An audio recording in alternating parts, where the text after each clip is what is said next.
Okay, today it's a beautiful winter's day, so I'm going to show you, well, Phill actually is, our local fruit tree enthusiast, is going to show you how to prune apricots and apples, pears and plums. And the principle is the same, no matter which fruit tree you're pruning, the actual principle remains the same for both pip fruit and stone fruit. So we'll just let Phill get on. He can show you how to bring down the tops, the sides, take out the weak shoots. So we'll let him get started and I'll just chat to you as he does the work. So here we are starting on a plum tree, and Phill is just going to thin out quite vigorously some of the branches that are just where it's just too congested to let in some light. We'll do another one in here that's a bit old and gnarly.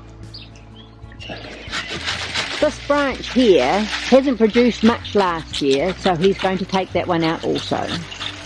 You can see on this branch that it's just become really unproductive because it's far too cluttered, and really it's not going to be producing anything for you next year. Start by removing any scaffold branches carrying spurs that have become weakly or sick, and also if there are any that are crossing over onto other branches, as this will cause rubbing. Cut these back to a healthy thicker stem or remove them altogether. Make sure you do your pruning on a nice dry day, hot and sunny, and paste with pruning paste straight after. This will ensure that there's no disease gets into your cuts. Reduce the height of any leading shoots and cut back the side branches to channel sap into the buds lower down. This encourages stronger, thicker main shoots. We are pruning an espalier tree here. But if you are pruning a freestanding tree, follow the same principles and stop from time to time to see how you're going. As apart from encouraging the tree to produce fruit, you're also pruning to ensure sufficient light and that air enters, as this will encourage fruit to set and reduce disease.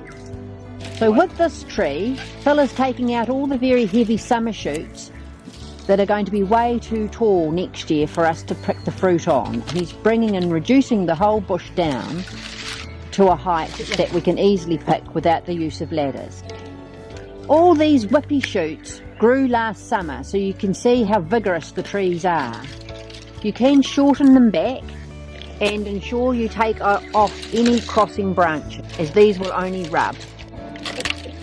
So here we have the classic crossing branches. This is an old branch that will be less productive, and here is a nice new branch that we're going to keep. So Phill will take off this old branch right at the base, and we'll keep that nice new branch that'll be far more productive this year. So here we have an apricot that would actually fruit right up there on those long spurs, but because we won't be able to reach them to pick them, Phil's shortening them down and they will fruit lower down. These older spurs will fruit really well this year, so we're just going to keep them intact.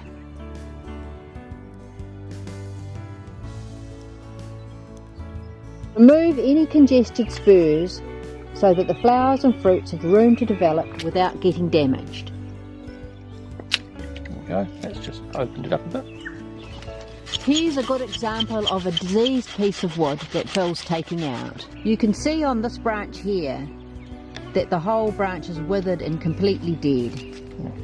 And over here, last season's wood that we've shortened back and will fruit and flower well this year. Yeah. Over here, we've got older wood that we're just not going to touch because you can see how well that is budded up, and it's going to fruit brilliantly for us this year. All old spurs that will still fruit.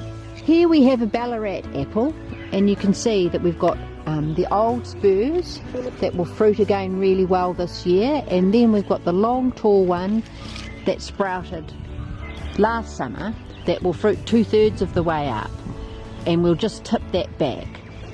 Because apples fruit on long-lived spurs, it is the last season's growth that you remove. You can see there the buds, those will develop into flower. So I'll get some growth there. Again, this is an espalier tree, loosely espaliered I must say, but we're keeping it down for easy picking, so the branches that are facing upwards and are going to grow too tall are just being trimmed back.